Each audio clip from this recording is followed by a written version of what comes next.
नमस्कार दोस्तों, मैं श्रीधर और आप देख रहे हैं नेताजी डॉट लाइव। जैसे कि आप जानते हैं कि नेताजी डॉट लाइव के माध्यम से हमारी कोशिश होती है कि हम आपके पसंदीदा नेताओं के दिए गए वक्तव्य भाषण आप तक पहुंचाए, वो भी असंपादित। हाल ही में छत्तीसगढ़ के मोहला मानपुर में नक्सलियों की गिरफ्तारी के बाद पूर्व मुख्यमंत्री भूपेश बघेल के स्वर्गवासी पिता से गिरफ्तार आरोपियों के संबंध बताए जा रहे हैं, जिसे लेकर मनी ट्रेल पर उप मुख्यमंत्री विजय शर्मा ने कहा कि विवेक सिंह नाम का व्यक्ति जो गिरफ्तार हुआ है भूपेश बघेल के पिता के प्रतिनिधि रहे हैं। मनी ट्रेल की एक चेन पकड़ी गई है, आगे भी लोगों को पकड़ा जाएगा। इनके रिश्तेदार भाई आदि नक्सल कमांडर हैं, इसका भी रिकॉर्ड है। जो भी स्वयं का व्यवसाय चलाने के लिए नक्सलियों को फंडित करते हैं, इसे बचना चाहिए। आइए देखते हैं क्या कह रहे हैं छत्तीसगढ़ के गृह मंत्री विजय शर्मा नेताजी डॉट लाइव के माध्यम से। बहुत स्पष्ट है। विवेक सिंह नाम के जो व्यक्ति निकले हैं वो उनके पिता के प्रतिनिधि रहे हैं। अभी कुछ कहा नहीं जा रहा है, परंतु ये बात तय है कि ये मनी ट्रेल की जो चैन है उसकी एक कड़ी पकड़ी गई है, अब पूरी चैन पकड़ी जाएगी। इसमें उन लोगों का भी बयान हुआ है जिन्होंने स्वयं बताया है कि फला फला हमारे व्यवसाय के कारण हमको नक्सलियों को यह लेवी देनी पड़ी है। उन्होंने बताया है, लेवी लेने वाले भी पकड़ाए हैं जो बीजापुर के 4 लोग हैं, उनके खिलाफ भी पुराने प्रकरण हैं। उनके रिश्तेदार भाई आदि तो नक्सल कमांडर हैं, उसका भी पूरा रिकॉर्ड है। तो ये चैन है, यही वो चैन है जिसके कारण वसूली का काम नक्सलियों के द्वारा किया जाता है।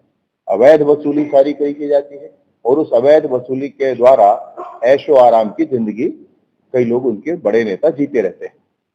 इसलिए बड़ी स्पष्टता के साथ मैं कहना चाहता हूं कि जो भी स्वयं के व्यवसाय को चलाने के लिए नक्सलियों को फंडिंग करते हो, वो समाज के साथ धोखा है, उनको ऐसा नहीं करना चाहिए।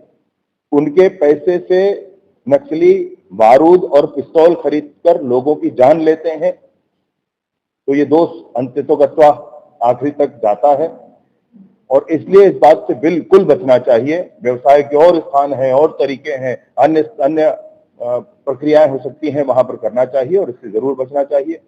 इसी तारतम्य में आपको बताना चाहता हूं कि एक बात कही गई, एक पत्र नक्सलियों के माध्यम से जारी किया गया और ये कहा गया कि हमको खेद है कि फला एक आईडी ब्लास्ट में फला का ऐसा हो गया। अब मैं आपसे पूछना चाहता हूं, आपके माध्यम से उनसे भी पूछना चाहता हूं, क्या एक खेद है? हजारों के लिए खेद नहीं है? अभी हम लोगों ने वहां पर जो कृत्रिम अंग लगाए जाते हैं उसके लिए पंजीयन कराना शुरू किया। हजारों की संख्या में लोग आ रहे हैं, हजारों की संख्या में आ रहे हैं। एक खेद व्यक्त करके क्या है मतलब इसका? ये निसंदेह मुझे लगता है और बहुत स्पष्ट इस बात का आभास है कि उनके बीच में भी बहुत स्थिति ऐसी हो गई है कि ये खून खराबा और ये सारी स्थितियां अब वो लोग स्वीकार नहीं कर रहे हैं। सब लोग फंसे हुए हैं, कुछ लोग निकलना चाहते हैं बाहर, ऐसे संपर्क भी है, ऐसी बातें भी, और इसलिए वो सारे लोग बाहर आए। सरकार पूरी सुरक्षा मुहैया कराएगी। उनको इस बात का भय मन में नहीं रखना चाहिए कि उनके जो और नक्सली जिन्होंने उनको विभिन्न प्रकरणों में फंसा कर रखा है उनसे उनको कोई खतरा होगा। सुरक्षा की पूरी जिम्मेवारी सरकार की होगी और सरकार हर कदम साथ रहेगी। सरेंडर करके, आत्मसमर्पण करके मुख्य धारा में जुड़े, इस तरह की सारी चीजों से बचे। ये खेद व्यक्त करना और वो भी एक सब ढकोसला है, ऐसे नहीं होता। ये सारी चीजें एक साथ जुड़ती हैं। अगर इन लोगों ने पैसे की वसूली नहीं की होती, ये बारूद नहीं आता और बस्तर का एक व्यक्ति उसमें आईडी ब्लास्ट में खत्म नहीं हुआ होता, हजारों लोगों के पैर नहीं खत्म हुए होते, हजारों अपाहिज नहीं हुए होते, हजारों लोगों को वो लोग गोली नहीं मारे होते, जितनी तो बड़े बड़े युद्ध में नहीं मरे हैं। जन अदालत लगाकर उतने लोगों को मौत के घाट उतारा गया है।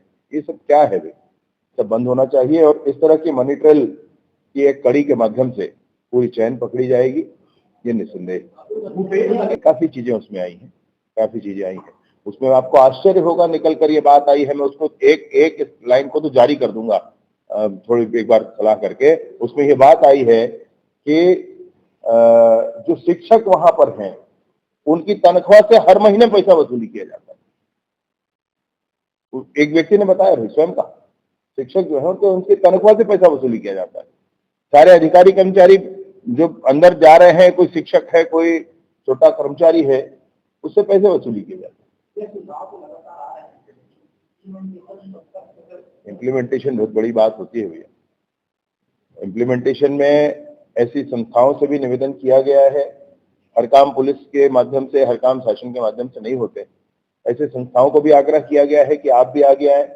नक्सल प्रभावित जो लोग हैं, पूरा रजिस्टर बना है, विक्टिम रजिस्टर बना है, जितने पीड़ित लोग हैं सबके रजिस्टर बना करके उन पीड़ित लोगों से संपर्क करके, वो नहीं आ पा रहे हैं तो घर जाकर, मोहल्ले में जाकर संपर्क करके, आपको आश्चर्य होगा हजारों की संख्या में ऐसे लोग हैं जिनको गांव में धमका दिया गया और 10 एकड़ जमीन के मालिक वो आज किसी शहर के किनारे झुग्गी में रह रहे हैं सिर्फ इसलिए क्योंकि वो गांव नहीं जा रहे हैं, नक्सलियों का डर है।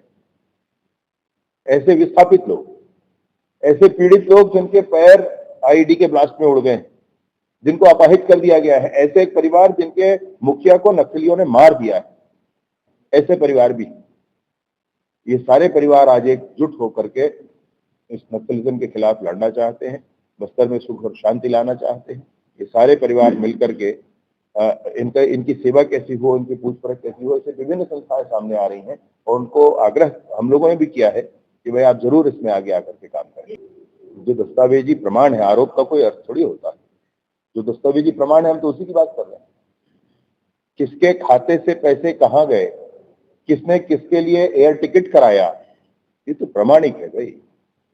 मैं तो कुछ भी बोल दूं, और लोकतंत्र है भैया, बोलने की स्वतंत्रता संविधान ने दी है, बोला जा सकता है।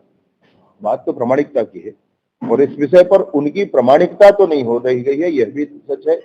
ये बात बिल्कुल सच है कि कौन कौन से, किस पार्टी के नेता, कांग्रेस के नेता किस किस स्थान पर कहां कहां किससे संपर्क है, मैं सोचता हूं कि सबके ध्यान में नहीं, इसमें सारी चीजें होंगी भैया। मतलब जिस तरीके से नक्सलियों को राशि जाती हो है, उन सब पर लगाम कसा जाएगा। मतलब चाहे वो सरकारी प्रक्रिया हो, मान लीजिए तेंदुपत्ता की खरीदी है तो उस खरीदी की प्रक्रिया को किस तरीके से सुदृढ़ किया जाए जिससे इस तरीके के बातें अब आगे ना हो, यह भी बात है। तो तेंदुपत्ता के एक व्यापारी का ही मामला है, उसने ही कहा था। ये सारी चीजें नहीं, सरकार और नक्सली के बीच में कोई ये है नहीं। हमारी एक ही बात है कि आप बस्तर में हमको सड़क बनाने दें, स्कूल बनाने दें, अस्पताल बनाने दें, आंगनबाड़ी बनाने दें, बिजली और पानी सड़क ले जाने दें, बस इतनी बात।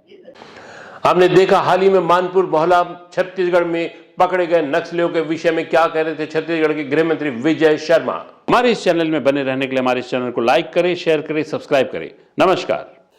नेताजी.live के प्रायोजक है Satyadeep diagnostic and clinic, Supela, Bhilai.